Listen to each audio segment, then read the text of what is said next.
This morning I'm going to talk to you about a particularly virulent and dangerous form of divine madness, which is called falling in love.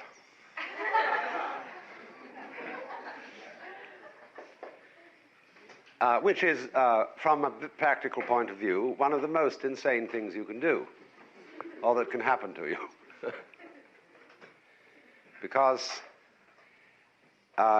in the eyes of a given woman or a given man, an opposite who, though to the eyes of everybody else a perfectly plain and ordinary person, can appear to be God or goddess incarnate, to be such an enchantment that one can say, in the words of an old song which probably dates me, every little breeze seems to whisper Louise.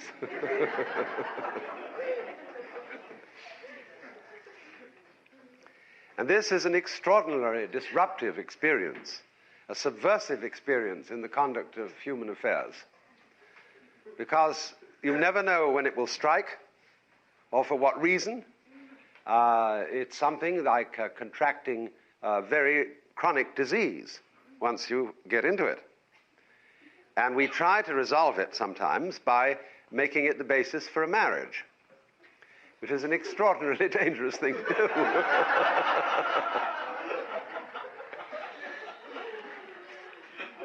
And this is because in Western civilization, we have a tradition of the family which is very curious and which would seem to be the most ridiculous composition of disparate ideas imaginable.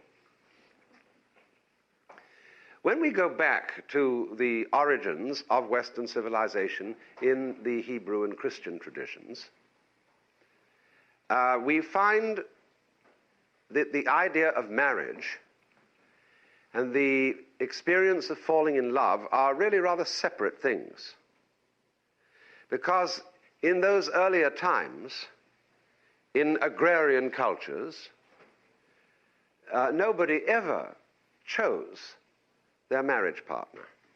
There are certain exceptions to this, that in ancient Greece, you will occasionally find a woman who is called a Parthenos, which has been mistranslated virgin. The correct meaning of Parthenos is a woman who chooses her own husband. And there were very few of them. And in that passage in the Gospel and the book of the prophet Isaiah, where it says, "Behold, a virgin shall conceive and bear a son, and his name shall be called Emmanuel," that is in Greek, Parthenos. A Parthenos shall conceive. And it therefore has nothing strictly to do with a virgin, although a woman who chooses her own husband might conceivably be a virgin. But by and large, a marriage was an alliance of families. And it was contracted not simply for the purpose of raising children, yes, but also to create a social unit smaller than a village. A village, therefore, being a cluster of families, and these families were rather large. So families allied. The oldsters, the grandpa and grandma, who had an enormous voice in who their children were going to marry, used to, as you know, I suppose this is no news to any of you, used to dicker and use go-betweens, and they considered not only whether this girl was suitable for their son and vice versa, but also what kind of a dowry she would bring, whether it would be advantageous to the two families to form such an alliance. And of course, these things, almost up to quite recent times, were always important in the marital affairs of royal families. But as is notorious, all royal families and kings and queens kept concubines and had outside arrangements when and if they should happen to fall in love. And even if they didn't, they had mistresses simply to prevent monogamy from becoming monotony. So that is the basis, you see, and that is why to this day marriage is a civil or religious ceremony, the basis of which is a contract a legal contract, which one signs on the dotted line. And therefore there are all kinds of laws, as laws relate to contracts, that this contract is very difficult to get out of. The rationale for that being quite obvious, that society believes that it requires a secure environment for children, but also just the general stability of things. Because when people break up a marriage, it's sort of unnerving for everyone. You see a couple and you think for a long time that they're the happiest and best adjusted couple you ever met. The next thing you know is that they've split up. And you begin to think, now what goes on here? Are all my friends crazy? Because you see people breaking up all around. Of course, you call it breaking up. That's a put-down phrase, to break up. Especially, it sounds like smashing something, as if something precious had been smashed. Whereas it may be something quite different altogether, depending on how you evaluate it. But now, into this kind of feudal conception of marriage, there came in, very largely, I think, as a result of the poetic movement that was centered in southern France, in Provence, in the Middle Ages, what is called the cult of courtly love. This is something about which scholars dispute. According to one theory, the knightly or courtly lover, who was also a poet, would select a lady to be his heart's desire, preferably a married lady. And he would yearn for her and sing songs under her window and send messages to her and little tokens of his devotion. But according to this particular theory, he must never go to bed with her. Not only would that be adultery, but it would spoil the state of being in love. That it should always be an unfulfilled state and an unhappy state. This is the theory of Denis de Rougemont in his book Love in the Western World, or Passion and Society. It has two titles. And the other theory is probably more realistic, that this was, first of all, the great ladies of the noble families were awfully bored, because their husbands were always out hunting and making war and wenching and so on. And therefore they had to have lovers too. And so they did indeed have adulterous affairs on the side. And a great deal of poetry arose out about this, because you see, it's my friend Janko Varda always says that laws about sexual relationships should never be liberalized.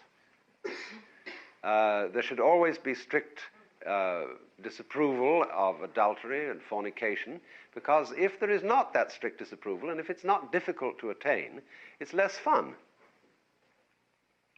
And I have worked out, those of you who've read my book, Beyond Theology, I've worked out a whole theory of the Christian repression of sex, that the secret intent of this was to make people more interested in sex. Because if there is complete liberality and promiscuity in every direction, it all becomes so easy that it might indeed be in danger of becoming a bore. And then people would seek other dissipations of perhaps a less healthy kind.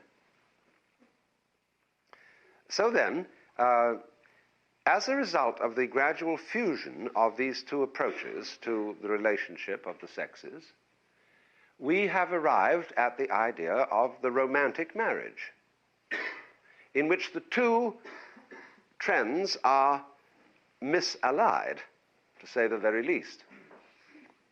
You are supposed, therefore, to fall in love with someone, and of your own choice, naturally. It has to be that way if you're going to fall in love, if that is a choice. And then enter to that relationship with a legal contract in which you get up before a magistrate or a priest and do solemnly curse and swear that you will be faithful to each other until death do you part, which leads often to murder. And it seems to me perfectly obvious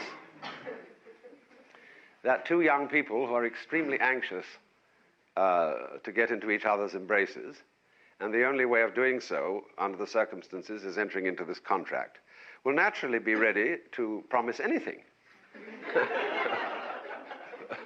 to fulfill this desire. And while there are indeed many, many legally married couples who have a very, very happy alliance that goes on all their lives, and we don't hear about them because good news is never news.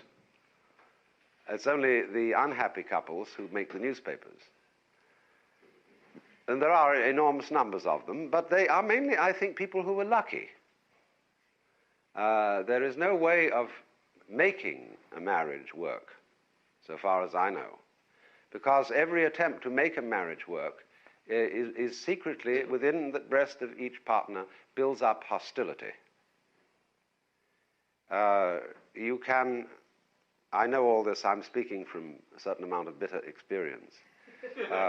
You can work very hard to keep a marriage together. And as you do so, you may fail to recognize, you see, that you are being untrue to your own emotions. And you think, well, I must control my emotions for the sake of children, for the sake of society, for the sake of everything like that. And so you work and work, and one of the ways of working is to try to convince yourself that you're in love. And you go through the pretenses of love. You hypnotize yourself with loving language towards your partner.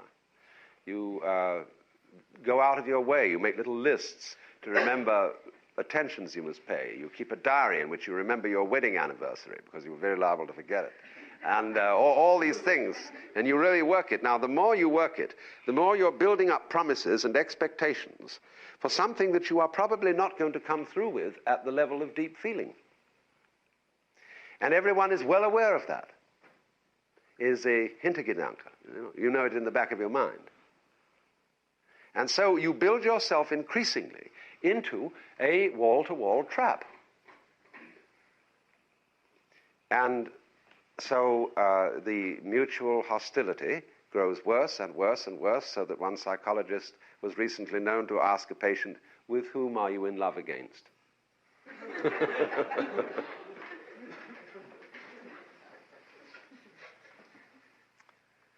The most awkward, of course, form of falling in love is between people who are already married to someone else. Because, you see, this is a cataclysmic and disruptive experience in our present social order. And we know of, Victorian novels. A lot of people are still living out Victorian novels. But in Victorian novels, the great thing is where a couple madly in love with each other say to each other, well, it's best for us that we don't see each other anymore. This is becoming bigger than either of us, you know. And so this fantastically mad experience is denied, swept under the rug, and strangled. What should one do? Well, as I've often said, I'm not a preacher, and therefore I don't know what you should do. But I would like to make some reflections on this particular form of madness and to raise again a very disturbing question. And this disturbing question is as follows. Is it only when you're in love with another person that you see them as they really are? And in the ordinary way, when you're not in love with people, you see only a fragmented version of that being. Because when you're in love with someone, you do indeed see them as a divine being. And suppose that's what they are truly.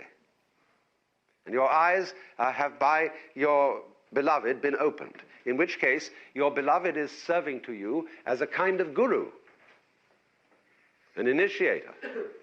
And that is why there is a form of sexual yoga, based on the idea that man and woman are to each other as mutual guru and student. And through a tremendous outpouring of psychic energy in total devotion and worship to this other person, who is respectively the goddess or the god, you realize by total fusion and contact with the other organism, you go down to the divine center in them, and it bounces back, and you discover your own. Or you could put it in this way, which is another aspect of it, that by falling in love, and regarding falling in love not just as a sort of sexual infatuation, because it's always more than that, isn't it?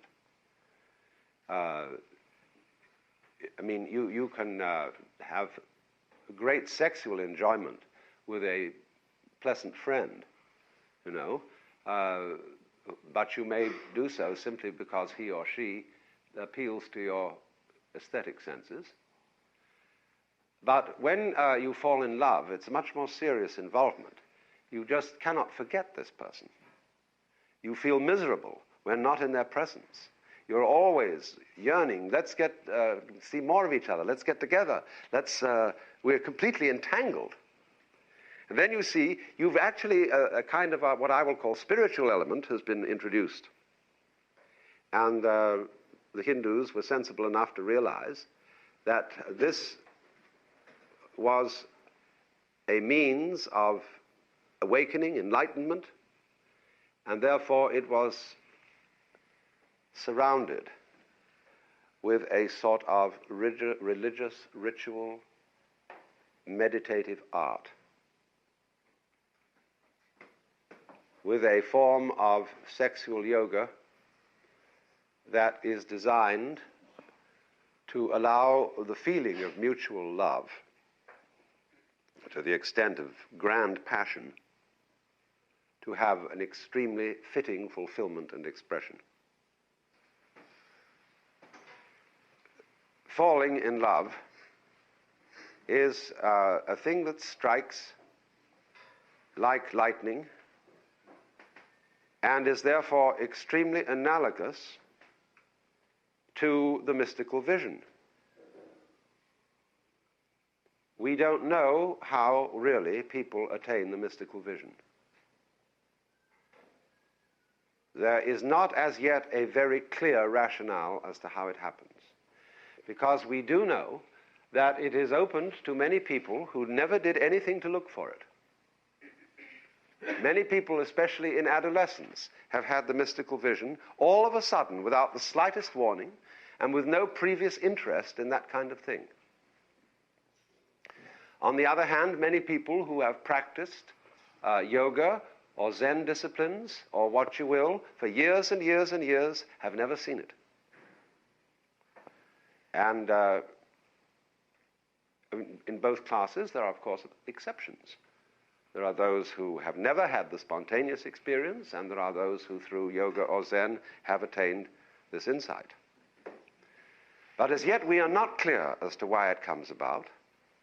And if there is any method of attaining it, the best one is probably to give up the whole idea of getting it.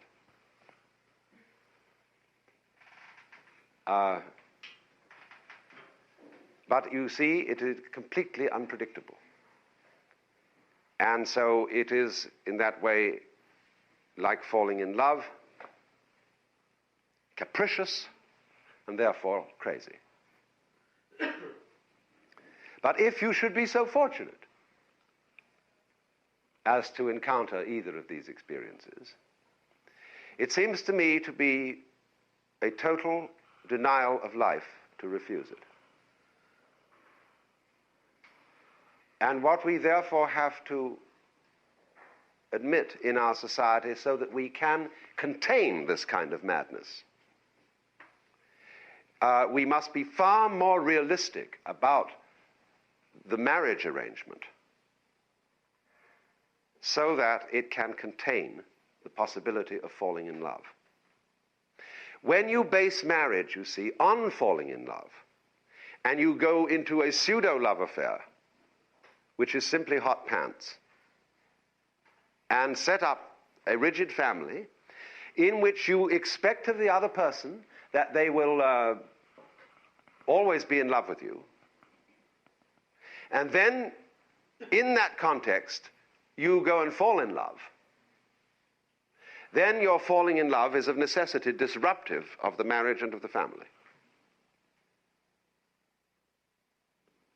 But you see, it could only disrupt it because the love relationship between the two partners was false, was pretended. But if marriage were based more on the old idea of the reasonable contract between two people to bring up children, who are maybe expected at the best to be good friends, and to allow each other to be persons, that is to say, in the ordinary sense of the word person, to have their own freedom, then if love strikes, it is tolerated within this arrangement, provided you not go to be so unreasonable as to go on to say, well, since I've fallen in love with somebody else, I must marry them. Well, that's perfectly ridiculous. You see, in this way, we can think about and structure the necessary stable social institution of family of some kind, without it being constantly threatened of foundering on the rocks of love. Now, you see, this then means that when people marry, if they take any vows at all to each other, instead of saying that they will always be true to each other in the sense of meaning I will always love you, it means I will be true to you in the sense of I will always be truthful to you. I will not pretend that my feelings towards you are other than what they are. Because I marry you because I think that you are a reasonable person to live with, and therefore I want you to be you. I don't want you to be someone else. I want you to be a rubber stamp of me. How boring that would be. So it is really an arrangement, not of, as we always say jocularly, did you get the ball and chain on him? But an arrangement in which people set each other free and make an alliance to cooperate with each other in certain ways. Now, if it should so occur that they are of immense sexual attraction to each other, so much the better. But this should not be a primary factor in entering into marriage. Admittedly, you must be, to a certain extent, attractive to each other, otherwise there will be no progeny. But